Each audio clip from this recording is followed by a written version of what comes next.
Hello everyone and welcome back to my article discussion thing that I do occasionally. I've been away from my channel for a long time, and the reason is that I killed my laptop with an ill-placed rum and coke, and I was without a laptop for about a month or a bit while I searched for a new one, and now I have a new laptop, so now I can go back to making videos. Hey, c'est la vie, shit happens. In this article discussion video, I think we will be looking at something that has nothing to do with social justice or leftists butchering our beloved mythos. But we'll look at something a little bit more positive today, because today I want to talk about two video games that are coming out this year that heavily deal with Lovecraft's mythos. And I think they're going to be great games, and there's a lot of articles coming out now as we get closer to the release date, which hasn't been said yet, but it's being promised that it's going to be this year, and we are already in the 4th month. Almost the 5th month. So the silver lining to me destroying my laptop accidentally with a rum and coke is that I could go out and get myself a new one, and the one I got is an Acer Predator Helios 300, which is a pretty damn good laptop considering gaming and stuff. So when these games do come out, I will be able to play them as soon as they are released. Hey, maybe I can even get them earlier if I contact the developers and say, hey, I've got a channel here dedicated to Lovecraft and there's a lot of people that watch. Maybe I can get the game earlier and play it before release, who knows. But I want to play Let's Plays for my channel with these two games as soon as they come out. If any channel is going to be doing a Let's Play of a Lovecraftian video game, it has to be mine, I really look forward to doing that, but of course we don't know the release date for these games yet. But considering it's basically May already, I would guess in 3 months or 4 months maybe. We'll see. But when they do come out, expect them to be on my channel immediately. Let's look at these articles and what they have to say about these upcoming games. So the first game I'm going to look at is called The Sinking City, and this is being developed by a Ukrainian studio, I believe, and they are setting their story not in the Lovecraft mythos, but they are heavily drawing from it, so it's still going to be Lovecraftian according to them. But let's see what the article has to say. The Sinking City is a third-person open-world game which takes place in the 1920s United States and is heavily inspired by Howard Phillips Lovecraft. Yes, we do have a city, Oakmont, that you can explore at your will. I'm already liking that they are setting it in the 1920s United States, and they've created a fictional city themselves, sort of like Lovecraft would have done. I've mentioned in a previous video that I like it when Lovecraftian horror is set in the 1920s and 30s in the United States, specifically in the New England area. I know it sounds a bit cliche because all of the stories are set there, but it just somehow works. In terms of gameplay, it is more of a detective game, so you will be solving crimes and unveiling numerous dark crimes and secrets of Oakmont and its people. Investigating crime scenes, talking to witnesses, tracking down killers, all of that in a supernatural and often hostile environment. But Sinking City also has, at the same time, a proper combat system. We have guns, we have weapons, we have traps, we have complementary skills for you to unlock, and of course we have monsters that will haunt you all over the city. So a detective game. There are many detectives that seem to be focused on in Lovecraft stories and also in Lovecraftian games. If you pick up like Arkham Horror, the board game, or the RPG, many of the archetypes are that of the detective, and I think why that happens is because the detective is someone who has to go and basically investigate some not supernatural, but some occurrence, and then basically it's a good tactic to get the player to go into researching what the hell just happened. Who's going to do something like that? A detective would. So it makes sense that a detective is going to be the focus of this game. It's going to be a detective style game. As for a combat system, and it's third person, so is it going to be like GTA with tentacles? I don't think so. Look, people have often say that you can't have combat in a Lovecraft game, but to that I say, if a cultist comes at you, or one of the lesser beings, yeah, you can fight back, you can shoot. There's nothing wrong with having a gun. Hell, you can even have a gun in the Call of Cthulhu. It would only just serve to demonstrate how useless the gun is, but against some other entities that are mentioned in the mythos occasionally, why not have a gun? I mean, in The Whisper in Darkness, Armitage, no, was it Armitage? Armitage, the guy in there, he used the gun against the Migo. So I don't think it's a bad thing to have guns in there. And having monsters as well, well, that's sort of going to be standard, right? You have to have something to focus on. And what I saw from the pictures of the video game, they do have some tentacles on them. Go figure. How long is it going to take you to beat the game? We're aiming for about 30, maybe 40 hours of gameplay. That is if you want to complete the main quest and the majority of side quests. But you can easily go above that if you're a completionist. So that's pretty good that they've fleshed out their game, you know. This probably explains why they haven't made a release date yet, because they're still working hard on it. I hope that's the reason why. But 30 hours of gameplay, that's quite long, you know. If you consider some games which are beaten quite quickly, you don't feel like you really got what you paid for, you know. And especially if it's a beautiful game world that you enjoy being in, you want to spend a lot of time there. So it sounds like they really are trying their hardest to make a good game that's worth playing. There's another article I found about this, and this one is talking a little bit more about the game in detail from what is known. Again, it mentions that it's in Massachusetts in the 1920s, which is, as I said, is a great thing, and you're a private detective. It also interestingly mentions here that in recent years video games have a difficulty reconciling themselves with the genre, that being Lovecraftian genre, and they use the tag as a marketing ploy, which is true. Some of the shit that I see advertised as Lovecraftian, it's just like, what the hell are you doing? You know, that's fake news. Don't sell your game as Lovecraftian if it isn't. I mean, wasn't Dead Space being marketed as Lovecraftian at some point? And that is just ridiculous, you know. It really is. Anyway, however, Frogwares, which is the developer, appears to be using Lovecraft's mythos as more than a marketing tactic, instead placing the author's universe as the major anchor for the game's appeal. Frogwares has a strong experience translating literature to video games too, after the massive success of its Sherlock Holmes series. Now, correct me if I'm wrong, but I think that there was a game with Sherlock Holmes which was sort of point and click developed by them, and they had Cthulhu statues and stuff in there as well. I'm not sure. If I am correct, I'll put a picture up on the screen right now of what I'm talking about. But if it is what I think it is, I think that's a good thing. I've played the game myself, not for the channel obviously, because it's quite old and there's lots of let's plays already on it.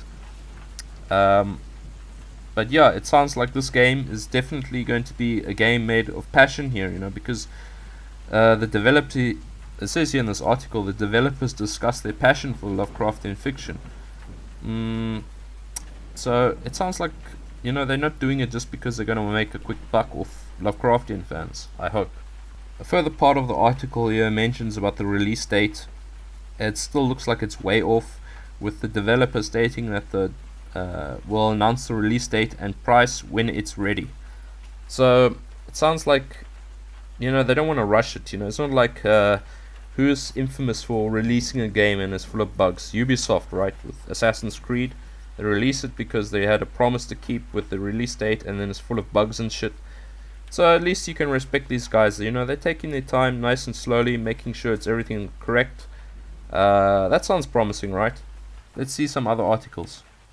So there's this article I found on denofgeek.com, which is also talking about it as a sort of fusion between LA Noire and the Lovecraft mythos. LA Noire, I know of the video game, I've never played it, I just know it exists. It's not really my thing. To be honest, detective games are not my type of thing, but obviously this is going to be an exception when I play it. Let's see what they have to say about this game. So in this point here, it mentions that there is a sudden presence of fish people who roam the city. Some human citizens remain, trying to make the best of a bad situation. You play as a private investigator who soon finds himself caught up in a web of conspiracies. It does sound interesting. Obviously the fish, you know, that's the fish people, the deep ones, that's sort of like a staple of Lovecraft. That they're going to have them in the game. And then they mentioned in the previous article there's going to be a weapon system and there's going to be a combat system. So I'm wondering, are you going to be like roaming the streets of a completely sunken city, which is sort of sinking, like Venice in Italy? You know, it's like half the canal, half the streets are underwater and shit. and there's going to be fish guys running around, and you're going to be shooting them, and there's going to be like, what did I say earlier? GTA with deep ones. I don't think they'll do that, but it sounds like you will be killing some supernatural entities in this game, and that does sound pretty cool. Hell, I mean, that worked for Bloodborne, right? Killing supernatural entities, and people loved that game, so who knows, maybe lightning can strike twice. The article further goes on to state, while few Lovecraftian creatures have been name-dropped thus far, the game's monsters are most certainly inspired by both Lovecraft and the creations of H.R. Giger. Additionally, there seems to be an insanity mechanic in place which can affect how the game's character sees the world. Well, yeah, you have to have an insanity mechanic in a Lovecraft game. Given that insanity plays such a strong role and the weakness of the human mind faced with the horrors of the cosmic, to not have it in the game would be... It could still be a good game, but having it there is definitely a plus. From the gameplay footage that I've seen in the third person, I don't know how that would work. I think an insanity mechanic best works in the first person. I'm thinking of specifically Amnesia: The Dark Descent. There it really worked well. Penumbra, it worked well. That was also first person. I don't know, I'm just thinking that the insanity mechanic looks better in the first person. Also, that game Layers of Fear, that's first person, and it has something similar to that. In the third person, I don't think it'll be as immersive, but we'll see. At this point here, it says the sinking city is actually more of a defective, haha, notice the title, detective title in the style of L.A. Noire. That means players will often receive quests and assignments that require them to investigate, interview, and ultimately solve the case. Unlike L.A. Noire, there are very few objective markers in the game or other clear points of direction. Instead, you'll be required to pick up on context clues in certain pieces of dialogue in order to understand where you should go next in the process of your investigation. Now that I definitely am looking forward to, because I think a lot of games these days, they sort of hold your hand, right? I'm thinking mainly of Thief. Like, I'm a huge fan of Thief. Those games were great, but you were just given like a hand-drawn map and told okay, you have to go get this gem. Fine, no problem. And you had to figure out how to do it, right? But in Thief, the remake, they have objection markers all over the game. You basically told where to go, it holds your hand, all that shit. Here, it sounds pretty good that they just sort of chuck you in the deep end, and then it's up to you. If you're an intelligent person, you will be able to find it out. If you're a retard, go back to Call of Duty. So it sounds like it's really playing up to the idea that you have to be a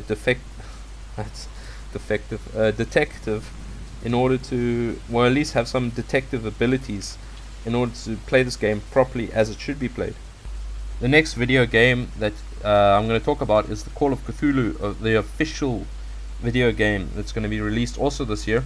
I made a video previously about it, just having a look at the trailer that they released, but that was a long time ago, and since then there's been some development, some new footage and that sort of stuff. And here they have an interview with the lead designer, which is pretty interesting. So let's see what he has to say about his video game. At this part, he is asked which story Call of Cthulhu is based on, the video game.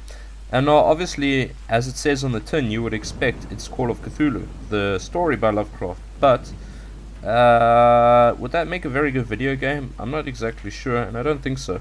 So I think that the reason why they named their video game The Call of Cthulhu is because, shit, that is the story everyone knows, and it's quite famous, I guess, and The Call of Cthulhu, the story, I mean, and is quite known, so people are going to be attracted to it, Just because it says Call of Cthulhu doesn't mean that's what the game is going to be about. And here he mentions that he worked with Mark Morrison, a renowned author who wrote many RPG books. I don't know the guy. But he says this is a completely original story that is highly influenced by Lovecraft, and obviously since that they are using Call of Cthulhu, I know that is trademarked by Chaosium, I think it is. they trademarked it, so it's going to be set in the Lovecraft universe. So unlike with the Sinking City, which is just Lovecraftian, they're not really going to include any, probably not going to include any mythos monsters. Here we can expect that there will be actual references to the Lovecraft mythos, which is actually making it a little bit more exciting. I want to play this one more than the Sinking City, to be honest, but I will play both. Here he talks about the integrated insanity system, and the interviewer asks if it's going to be like Call of Cthulhu Dark Corners of the Earth. Now if you remember that game, there were some cases where if you look at some scenes, you sort of, the screen gets blurry, you lose focus control, you can't walk properly, that sort of thing. Here he says though that the insanity system is going to be more about a narrative thing, meaning that as the story advances, the sanity will go down, because the deeper you get, the deeper you go down the rabbit hole, basically, the more you realize how things are fucked up. So that sounds like how it will be, and also that you have to maintain your sanity. So basically, you have to make it to the end of the story with a certain amount of sanity in order to get one of the endings. Obviously, I'm thinking there's going to be more than one ending, which seems like a typical thing in video games these days. So you can probably play this game multiple times with a different ending each time. At this point, the interviewer asks about guns and gunplay and that sort of thing, and whether that's going to be playing a role. And he basically says here that while guns are going to be in the game at moments, and there will be like a crosshair in a typical FPS style, for the most part is not, because he believes that a core Lovecraftian concept is that humanity should be insignificant and even helpless against such horrific creatures, and if you can defeat it with a gun, they're not that much of a threat, which is something I completely agree with. Although you can still fight against some creatures with a gun, because these creatures are not really magical in the typical sort of wizard sense or supernatural like ghosts sort of sense. They are still creatures that if you destroy their body, they will die in some cases. Not like Cthulhu, he regenerated, but Amigo you can kill with a gun, as was demonstrated in The Whisperer in Darkness. You can kill a deep one with violence, even that was said in the Shadow of Innsmouth by Lovecraft's own words. So there's no problem including guns, but yeah, I do agree that they should be kept limited. Sort of maybe like in Alien Isolation. I think they did gunplay very well.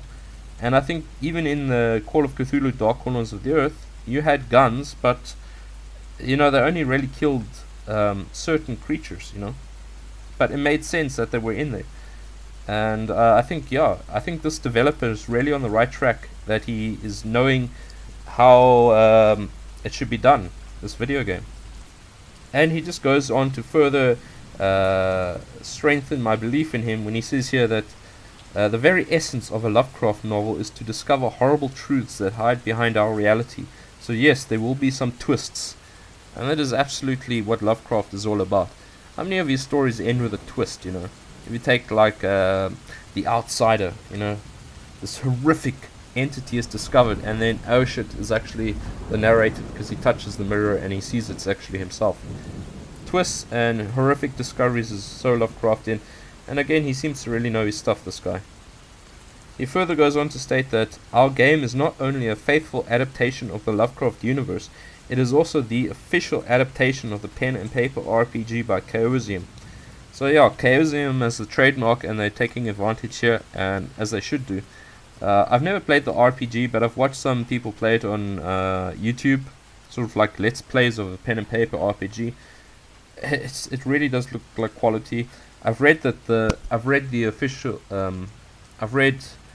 literature published by Chaosium, original stories, and they all seem very good.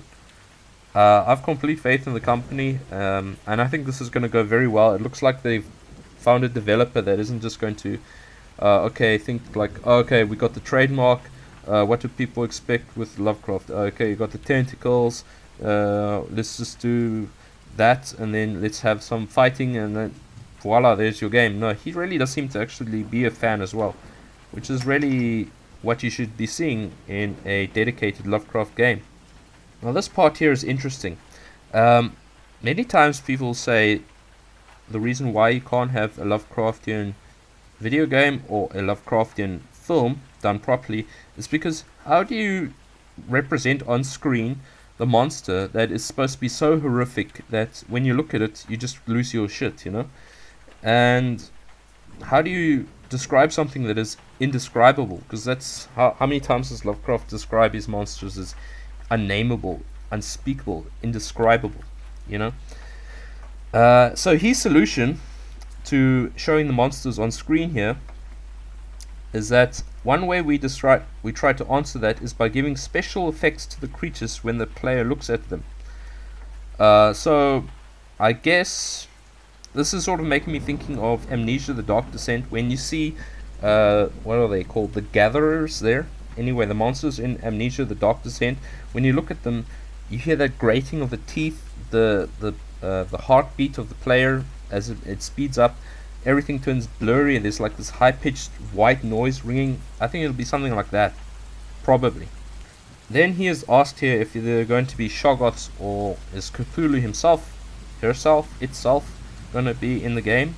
Can you visit Alia? And he's a bit vague here as to whether Cthulhu is going to be in there. Personally, I think Cthulhu is going to be like referenced or something, you know. It's going to be referenced, or that's going to be like the twist ending or something like that. I don't think Cthulhu is going to be on screen, but he does say that there will be a dimensional shambler, which is a creature that appears in, off the top of my head, in the Horror in the Museum. There's mention of a dimensional shambler, and there's a creature that can travel through that is the creature that could travel through dimensions to track its prey. There will be cultists, twisted human beings, and other creatures. Yeah, so I think there might even be a Shoggoth. He doesn't say it here, but I think there will be, because that would make an epic boss fight. I guess it's stupid to say, oh, there's going to be a boss fight and you have to bring down his XP, his health points until you beat him, but I think there's ways that you can implement a Shoggoth into a video game without it coming down to like you have to shoot him so many times and then he dies. But as for the cultists, the twisted human beings, referring back to the gun issue, there's no reason why you can't take on a cultist or twisted human being with a gun and come out on top. So I think this justifies there being guns and other weapons in these games. This goes for the Sinking City and for the Call of Cthulhu. So the game is not going to be open world in the sort of sense of Grand Theft Auto or something like that, or Far Cry, but you are going to be on an island, so naturally the island will be limited in its spacing. You know, you're trapped on the island, but there seems to be saying here that there will be settlements where you can go, various places on the island which are distinct from each other, and you can sort of roam at will in a way. Maybe it's kind of like in Dishonored 2, which I'm currently playing and loving, where you are in one particular area and you can explore the area. The area is sort of alive. There's NPCs to interact with. There's different things to read, discover, articles, newspaper clippings, stuff like that. I think it will be along those lines, because that seems to be the common trend with video games these days. So yeah, basically that's it. There's some further information about the Call of Cthulhu, but basically just there's some other articles. I'll link them in my description, but basically it's just more about the same.